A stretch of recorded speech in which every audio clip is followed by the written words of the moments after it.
신명기 본문은 어떻게 민수기로 바뀌어가지고 신명기 26장 2절 3절만 읽도록 하겠습니다. 네 하나님 여호와께서 내게 주신 땅에서 그 토지의 모든 소산의 만물을 거두는데 그것을 가져다가 광주 위에 담고 네 하나님 여호와께서 그의 이름을 두시려고 택하신 곳으로 그것을 가지고 가서 살다 보면 이렇게 그런 것이 될 때가 있습니다. 제가 총회를 한 3년 섬겼습니다. 부총회장 그리고 총회장 선임원입니다. 전 총회장을 하기 전에 소위 힘이 있다고 하는 정치부, 고시부, 감사부 한 번도 들어가 본 적이 없었어요.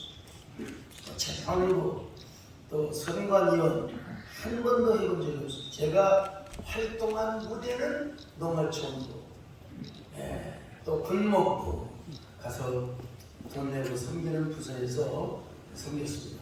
어느 부서가 힘이 있고를 떠나서요. 인간적으로, 상대적으로 볼 때 그렇다는 것입니다. 총회장이 끝나고 선관위원장은 난 죽어도 안 하겠다. 우리 존경하는 고영기 총무님께서 마지막 날 찾아와서까지 저를 끌고 가다시피 해서 오후에 끝무렵에 등록을 하게 됐습니다만 할아버지가 너무 힘들고 마음이 무거워서 그만두려고 야라는 사표를 갖고 다니면서 제가 선관위원장 사임을 하면 정말 저보다 더 잘하시고 제가 존경하는 송병헌 장로님이 잘 이끌어가리라고 생각을 했는데 그것마저도 마음대로 되지가 않았습니다. 그래서 제가 너무 힘들고 선관위원장 하면서 이런 사람은 이렇게 말하고 저런 사람은 저렇게 말하고 너무 힘들어서 그 이후로는 총회 행사에 어떤 행사도 제가 가본 적이 없습니다. 일부러 안 나갔습니다. 앞으로도 의지가 나면 당분간은 제가 안 나가려고 생각합니다. 정말 목회에 집중하고 물론 총회장을 하면서 저는 수요 예배를 한 번도 빠져본 적이 없고요. 밤 기도에서부터 새벽기도 제가 인도를 했습니다. 그런데 이번에 서울지구 장로회는 어쩔 수 없이 왔습니다. 우리 김문기 장로님 선곡을 그리 잘하는 것 같지는 않은데요. 우리 김문기 장로님이 통사정을 할 뿐만 아니라 여기는 꼭 와야 되겠다고 우리 장로 말을 또 어떻게 안 듣습니까만은 그리고 장소 어디냐고 그랬더니 장충교회래요. 장충교회. 여러분 신라호텔을 오면한 것을 내가 한교총 대표장 하면서 종로를 갈 때 한기총 활동을 하면서 날마다 다닌 곳이 어디냐면 장충교회입니다. 장충교회 아마 1000번 이상을 왔다 갔다 했습니다. 그래서 한번 존경하는 남창호 목사님도 섬기는 교회 한 번은 예배당에 들어가야 되겠구나 그런 마음으로 왔습니다. 은혜로 왔습니다. 짧은 시간이지만 블루오션의 시간이라는 제목으로 말씀을 나누려고 할 텐데요. 순서들이 참 만만치 않네요. 여러분 아마 2000년도 2000한 몇 년도부터 유명한 간증 스타가 있었습니다. 너는 내 것이다 라는 책을 써서 아마 수백만 부 이상 팔렸을 겁니다. 그 주인공은 원종수 박사라고요. 아마 아실 겁니다. 공부를 잘해서 서울대학교 의과대학에 갔는데 아버지는 망난 중에 대망난이요. 교회 다닌다고 어머니 그리고 자식을 얼마나 핍박을 했는데 그러나 그 와중에 어머니는 눈물로 기도를 했어요. 그래서 눈물로 키운 그 자녀가 서울대학교 의과대학에 들어갔습니다. 인턴이 되어서 첫 월급을 받습니다. 그걸 가지고 정육점에 가서 돼지고기를 몇 건을 사가지고 돼지고기, 불고기 자기가 의사가 되어서 돈을 벌면 돼지고기, 불고기를 먹는 것이 소원이었어요. 어머니도 마찬가지. 그리고 옛날 공무원 돼가지고 여러분이 어릴 때 시험에 합격해서 첫 월급 받으면 어머니, 아버지, 작은아버지, 숙부, 백부 매일 한 번씩 사드리는 것이 그때 그게 최고의 예의였습니다. 아시는 분 아실 거예요. 그래서 어머니 내일을 사드리고 그리고 또이뭐 돼지고기 불고기를 실컷 먹으려고 정력적으로 가다가 내가 첫월급 봉투는 어머니에게 드려야지. 그래서 어머니에게 바쳤더니 어머니가 사랑하는 정수야, 천열면은 하나님께 드리는 거 알다. 하나님께 드리는 거 알다. 아니 첫월급이니까 11조만 내고 여러분 핸드폰 좀 줄이세요. 전화하는데 좀 말씀드립니다. 핸드폰 좀 음성으로 해놓지 마시고요. 첫월급 받았으니까 11조를 제가 좀 드리고 우리가 그냥 한번 좀 뱉어지라 한번 넣어봅시다. 네, 종수야. 기왕 우리 하나님의 능력이 확실하게 믿자. 깨끗하게 믿자. 아주 시원하게 믿자. 그리고 그 첫월급을 주님 앞에 드렸습니다. 그런 일이 있고 나서 한 보름 정도 지나가지고 서울의대 학장님께서 원정소를 불렀습니다. 종수 자네 국가고시 의사고시에서 1등을 했다. 그래서 상급이 나왔어. 봉투를 펴보니까 첫월급에 2배나 들었습니다. 2배나 들었어. 돈봉투를 가지고 어머니한테 가서 어머니 이제는 11조만 하고 내일도 2벌을 사드리고 또 이제 돼지 물고기 아마도 뭐 이호영 장로님이나 우리 서경 종의장님 시절에는 여러분 고기를 함부로 못 사 먹었습니다. 그 돼지 기름이나 소 기름 사다가 무 썰어가지고 고춧가루 뿌려서 그게 최고의 별미였습니다. 사실. 그러니까 원영수 박사가 돼지고기 불고기 먹자고 하는 말은 요즘 젊은 장로님들은 뭔 말인지 잘 못 알아먹을 수 있어요. 근데 어머니가 또 빙그리 웃으면서 종수야 너 일생에 상금 몇 번 타봤니? 이번에 처음 타봤지? 처음 타보니까 이것도 천년이네. 그래서 결국 이것도 천년배를 하나님께 드렸다는 것입니다. 오늘 성경에 보면은 가나안 땅에 들어가서 천년배, 물론 잠언 3장 9절도 있지만 지금 가나안 땅에 들어가기 전에 모세가 지금 백성들에게 가나안 땅에 들어가서 농사지은 천년배 만물이라고 오늘 본문에 표현되어 있는데 만물을 하나님께 드려야 된다. 자, 이러한 천년배를 드리는 이런 상황 과정 속에서 우리가 눈물이 나고 하나님께 드리는 나만의 스토리가 생겨나는 거예요. 나만의 스토리. 하나님과 나만의 스토리가 생겨나는 그 신앙의 스토리를 뭐라고 하냐? 블루오션의 신앙의 스토리라고 이야기합니다.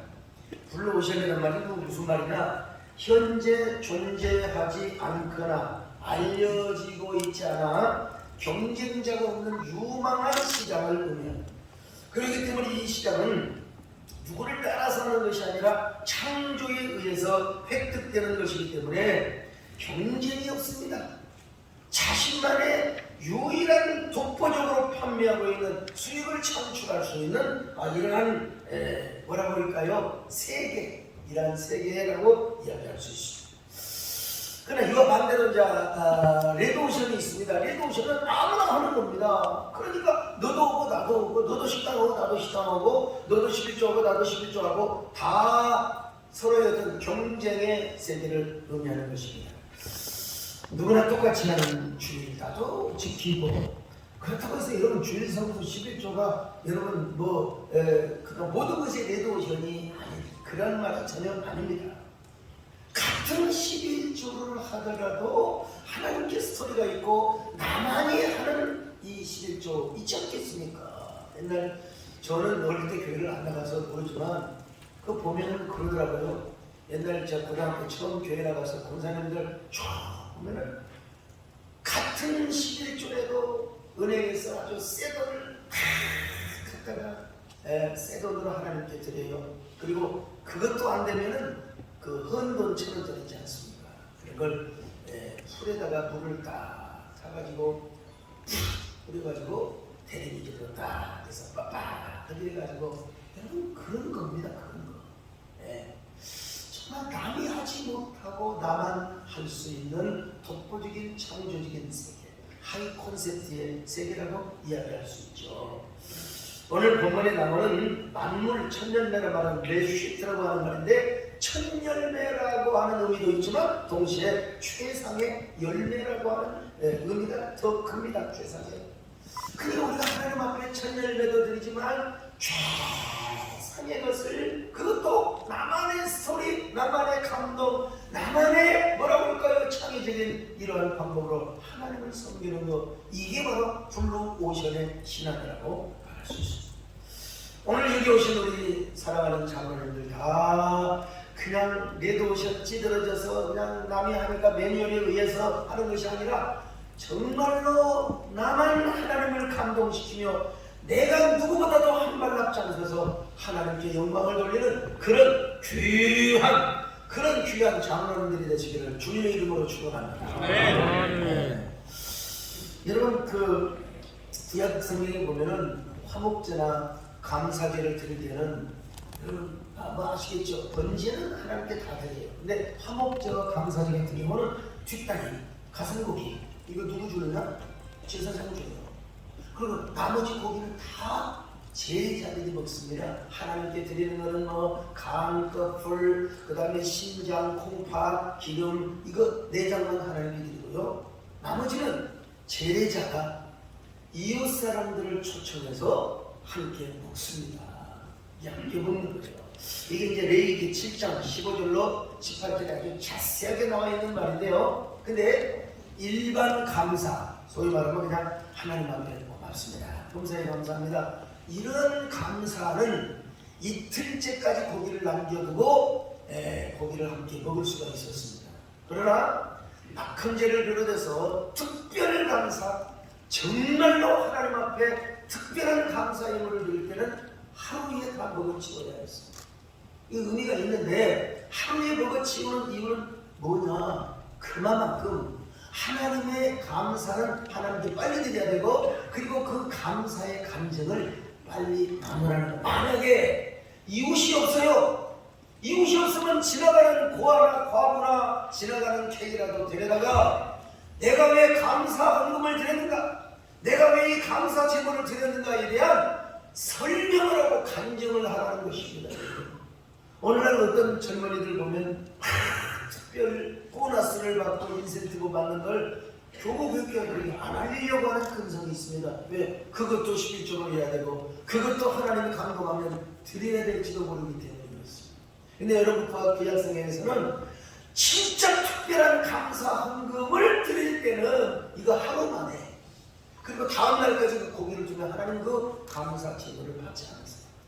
일반 감사는 이틀까지는 봐주었습니다.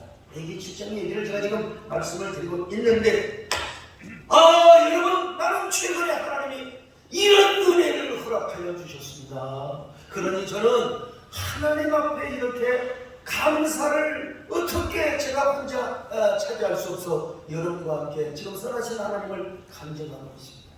선하신 하나님을 찬양하고 있습니다. 나처럼 여러분도 하나님을 섬기며 하나님께 간증하고 감사할 일이 있으면 함께 나눠 고기를 먹으며 하나님께 영광 돌리기를 바랍니다. 이게 구약에서 말씀하는 특별 감사제의 원리라고 하는 것입니다. 그런데 이게 그냥 고기가 욕심이 나서 고기를 나눠주지 않고 지 혼자 먹다가 이게 이제 사흘째 나흘째 그러면 그 고기는 부정하게 되고 그 제사는 하나님이 받지 않으신다는 것입니다. 오늘 우리 오정호 목사님이 부총이라는 걸 오셨네요. 부총이랑 당선되면서 얼마만큼 고기를 뜯어서 나눠 먹었는지 그건 저도 잘 모르겠습니다만, 이게 바로 뭐냐? 레드 오션을 넘어서 블루 오션의 신앙이라는 겁니다. 그러니까 이 블루 오션의 신앙을 신학적으로 설명을 한다면, 여러분, 항상 신앙이 창의적입니다. 그런데 이 창의적으로 하나님을 기쁘게 하고 하나님을 섬기게 하는 건데, 이게 젊은이 가지고 가능하냐면 정말 맞습니다. 어떻게 우리가 정치를 할 때는 잔머리 가지고 사람을 어떻게 간교하게 그 순간을 이렇게 아주 뭐라고 할까요? 선용한다고 할까요? 그러나 진짜 우리 하나님을 감동시키는 데는 여러분 우리의 진정한 창의성. 근데 그 창의성을 만들기 위해서는 그 배우에 뭐가 있어야 되느냐? 간절함이 있어야 됩니다. 간절함. 저는 그 뭡니까? 코로나 팬데믹 기간에 나는 그걸 깨달았어요. 간절함이 있으면 그 어떠한 역경과 어떠한 상황 속에서도 그 모든 코로나 팬데믹의 안개를 뚫고 나갈 수 있는 이러한 창의적 아이디어가 떠오릅니다. 그런데 간절함이 없으면 맨날 핑계만 됩니다. 맨날 핑계만 돼요. 핑계 대고 떡상 오는 거죠. 여러분, 간절함이라고 하는 거 이게 얼마나 중요한지 모릅니다. 간절함. 저는 총회장이 됐을 때 가장 불행한 시기에 이미 운동장에 기울어져 있는 상태였어요. 두 마리 토끼를 잡아야 했습니다. 하나는 예배를 일단 지켜내는 것이고 두 번째는 교회의 이미지와 교회의 브랜드입니다. 이 이미지 브랜드는 오늘 저녁에 얘기해도 저는 가장 왔을 때 총신대 교수와 저희 교회 신학교 교수들에게 논문을 의뢰하였습니다. 역사상 특별히 칼빈은 어떻게 이 전염병을 대처했나 쿼런타인 시스템, 특별히 우리 신창석 교수님께서 저에게 큰 감명을 주셨습니다만은 어쨌든 그걸 우리 한국교회에 적용하기 위해서 참 애를 쓰고 죽겠습니다만은 중요한 건 그렇게 할 때 간절함이 있을 때요. 사람은 덜 나오지만 오히려 헌금은 가장 많이 나오고 역대 등록자들이 일반 예배를 드릴 때보다 교회를 물론 온라인 등록과 함께 병행하는 거지만 오히려 그때 목회 헌금이 최고의 교회 전성기를 맞이한 적이 있습니다. 누가 뭐라 한들 내 목회, 내 교회에 한번 이 시스템을 잘 적용해보자. 여러분, 블루오션에 있어서 가장 중요한 것은 창의성입니다. 창의성. 근데 그 창의성을 누가 무엇이 만들어내느냐? 바로 간절함입니다. 간절함. 이 간절함. 오늘 우리 장로님들은 얼마만큼의 간절함이 있습니까? 여러분 장로 임직 받을 때 눈물 안 흘렸습니까? 그 간절한 초심이 혹시 없었습니까? 제가 가끔 이렇게 안수기도를 해봅니다. 이번에도 저희 교회에서 3명의 목사가 안수를 받았는데 그냥 담임 목사를 닮았어. 눈물이 콧물이 되고 콧물이 철철 흘러나오는데 뭐 그냥 사비리가 막 그냥 코가 여러분 보세요. 코가 여기서 여기까지 여기거든. 옛날 여러분 우리 코 흘릴 때요. 나는 코가 이렇게 내려오는데 땅에 한 번 떨어져 본 적이 없어요. 코가 올라 한번 쏙 들어가. 여러분 임직 받을 때 얼마나 감격이 있었고 간절함이 있었어요. 이걸 회복하라고 우리가 지난날 팬데믹의 안개 속에서 얼마나 우리 목회자들도 간절함과 여러분 제 통계가요 2개가 있습니다. 국세청에서 발표한 통계에 의하면 교회가 거의 한 7, 8천 교회가 문을 닫았다는 통계. 그런데 통계청에서 보고한 바에 의하면 1,000수백 교회가 오히려 늘어났습니다. 이게 그래서 뭐라고 얘기하냐면 국세청에서도 세무 신고를 안 했다고 해서 그걸 폐업이라고 강조하기는 어렵다. 그러니까 국세청과 그리고 통계청의 한 중간 정도 보면 되지 않나. 저는 이런 걸 보면서 그래도 우리 개척교회 목사님들이 비록 월세를 못 내서 가정으로 교회를 옮겼다 하더라도 그 교회를 지키기 위해서 얼마나 간절함과 얼마나 그 갈망함이 마치 공포의 외인무단에서 까치가 저 엄지를 향하여 갈증이라는 글자를 쓰듯이 말이죠. 여러분, 우리 종의 소망은 목회자가 되었건 장로님이 되었건요, 이런 블루오션의 신앙, 이게 영향력이 있어야지. 그렇지 않으면요 우리는 이제 매달림에 빠져서 젊은이 감소하고 주일학교 없어지고 이러다 보면 앞으로 정말 누구말 맞더라 수십 년 후에 우리 한국교회는 어떻게 될 것인가. 중요한 건 뭡니까?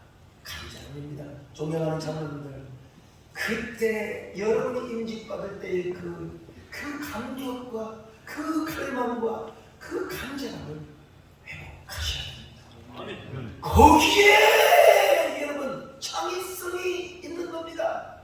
그리고 그 창의성을 가지고 하나님을 섬기게 되는 겁니다. 하나님을 기쁘시게 하는 것입니다. 밤하늘의 별과 달은 있습니다.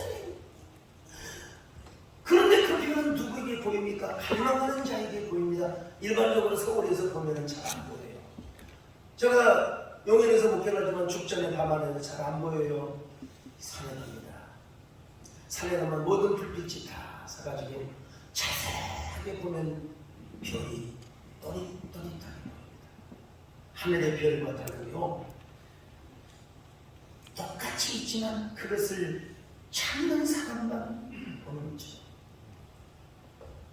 오늘 하나님의 은혜도 마찬가지입니다. 그 은혜를 갈망하고 하나님의 생명을 갈망하는 자들에게만 지금은 이제 팬데믹, 지금도 청년들 목사님들 지도하는 거 지금도 코로나 팬데믹이라고 하는데 팬데믹은 끝났습니다. 에피데믹도 끝났고 이제 엔데믹입니다. 엔데믹에 우리가 어떻게 교회를 세워야 할 것인가? 그것은 딱 하나입니다. 간절함입니다. 갈망입니다. 갈증입니다. 그리고 그 갈증은 위대한 참을성을 갖고 그리고 우리 하나님께 어떻게 하면 하나님을 기쁘시게 하는가?